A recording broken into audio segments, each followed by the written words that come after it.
जय श्री कृष्ण दोस्तों, मैं ओम यादव आप सभी का स्वागत करता हूं आज के इस वीडियो में।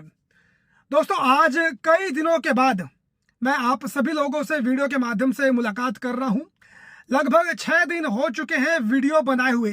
6 दिन से हमारे किसी भी सोशल मीडिया प्लेटफॉर्म के ऊपर कोई भी वीडियो अपलोड नहीं की गई थी। अब बहुत सारे लोग सोच रहे थे कि ओम भाई वीडियो आप क्यों नहीं अपलोड कर रहे हैं।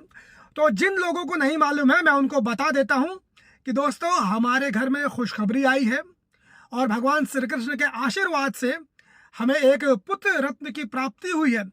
तो आप सभी लोगों से चाहूँगा कि अपना आशीर्वाद जो हमारा पुत्र है उसके ऊपर आप लोग बनाए रखिए, उसके लिए दुआएं दीजिए। तो यही कारण था जिसके वजह से मैं वीडियो नहीं बना पा रहा था। अभी भी देखिए दोस्तों, मैं अपने जो स्टूडियो है वहाँ से वीडियो नहीं बना पा रहा हूँ, क्योंकि जो इस वक्त घर का माहौल है वीडियो बनाने लायक नहीं है।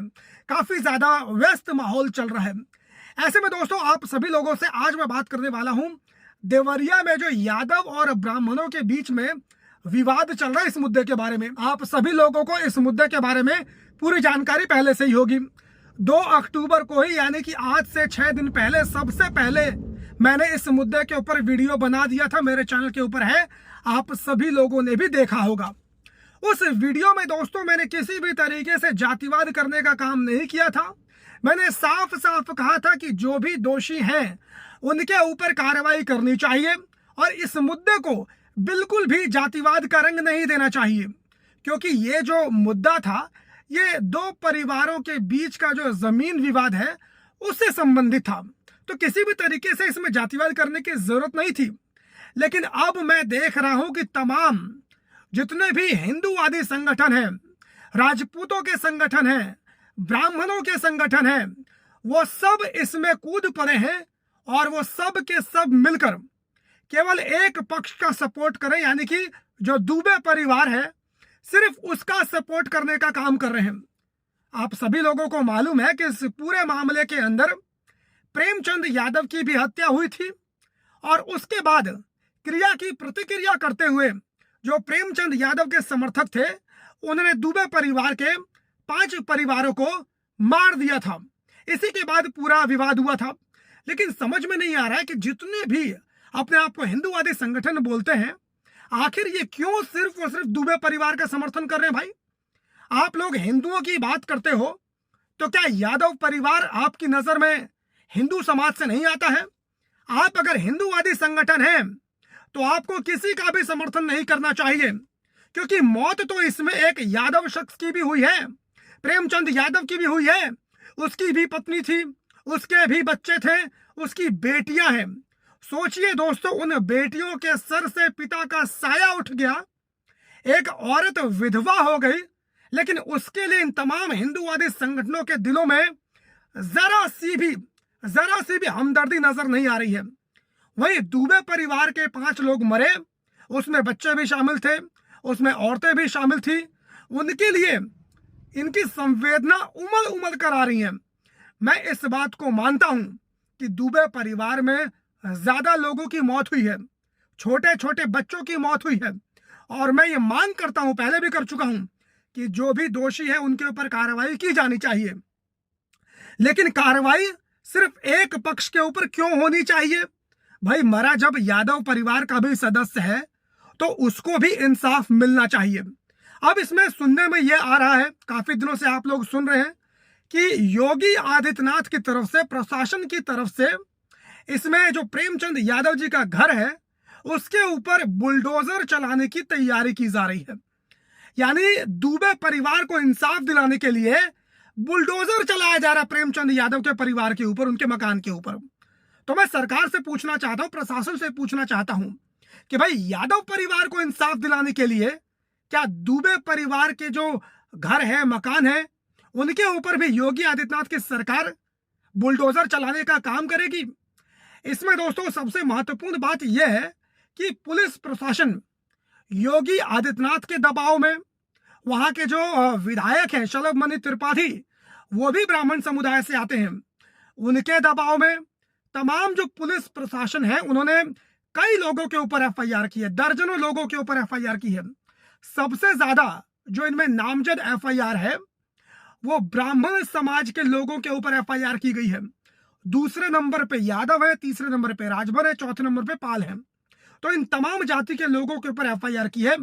लेकिन सबसे ज्यादा दोस्तों गौर करने वाली बात यह है कि इसमें अभी तक गिरफ्तारी सबसे ज्यादा यादव समुदाय से आने वाले लोगों की हुई है, उसके बाद राजभर समुदाय से आने वाले लोगों की हुई है, उसके बाद पाल समुदाय से लोगों को आने वाले से हुई है।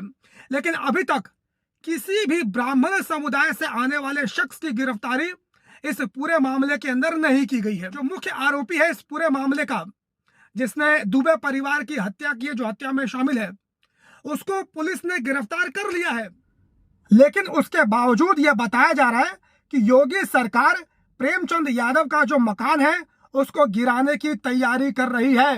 अभी बीच में खबर सुनने को मिली थी कि प्रेमचंद यादव के घर के पास योगी सरकार के द्वारा कई सारे बुलडोजर खड़े किए गए हैं और रात के अंधेरे में उनके मकान को गिराने के बारे में तैयारी की जा रही थी। लेकिन जैसे ही वहां के स्थानीय लोगों को इसकी भनक पहुंची, लाखों लोग प्रेमचंद यादव के समर्थन में उनके घर की ओर कूच कर दिए। मामला इतना ज्यादा बढ़ गया कि उत्तर प्रदेश की पुलिस प्रशासन को भीड़ के ऊपर लाठी चार्ज करना पड़ा। तो यहां तक लोगों का समर्थन प्रेमचंद यादव को मिल रहा है। आप सोच कर देखिए दोस्तों कि क्या प्रेमचंद यादव अगर किसी होंडे किस्म का आदमी होता, क्या वो लोगों की जमीनों के ऊपर कब्जा करता? तो इस तरीके से लाखों लोग क्या प्रेमचंद यादव के समर्थन में उमड़ते? सवाल ही पैदा नहीं होता। लेकिन जिस तरीके से इस पूरे मामले के अंदर सरकार के द्वारा पक्षपातपूर्ण रवैया अपनाया जा रहा है, यह दिखाता है कि सरकार किस तरीके से जातिवादी मानसिकता से ग्रसित होकर केवल और केवल ब्राह्मण परिवार को इंसाफ दिलाने में जुटी हुई है और यादव परिवार के साथ पूरी तरीके से भेदभाव करने का काम कर रही है। और इस पूरे मामले के अंदर सबसे ज्यादा आश्चर्यचकित बात तो यह है कि जितने भी हिंदूवादी संगठन है, राजपूतों के संगठन है, वो सब के सब ब्राह्मणों के समर्थन में आ गए हैं। जो दुबे परिवार है उसके समर्थन में आ गए हैं।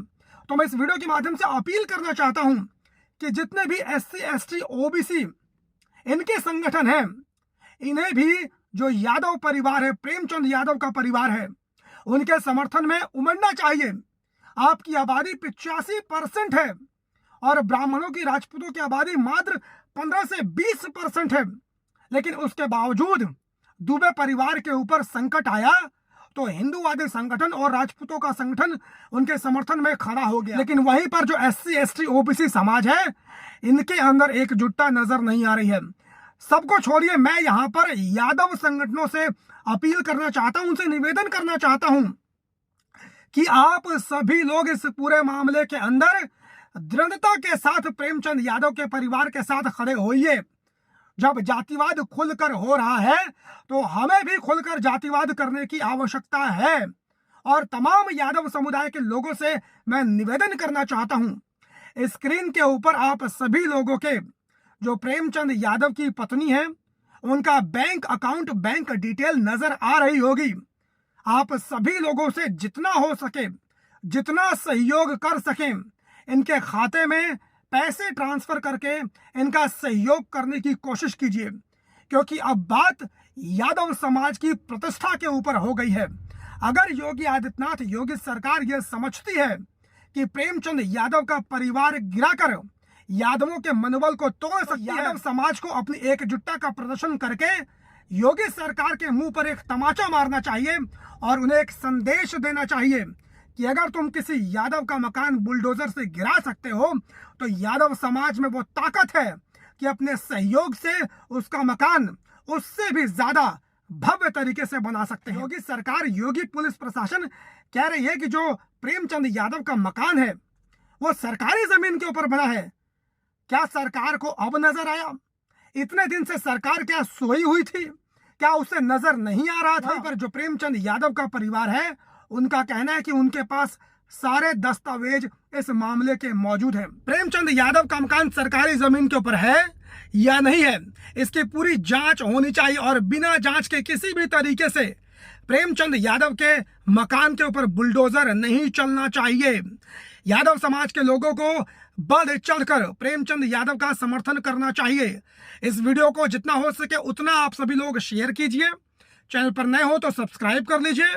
फेसबुक, ट्विटर, इंस्टाग्राम, यहाँ पर मेरी आईडी मिल जाएगी, उसको जाकर आप फॉलो कर सकते हैं। मुलाकात करता हूँ किसी और वीडियो में, तब तक के लिए बहुत बहुत धन्यवाद। जय हिंद।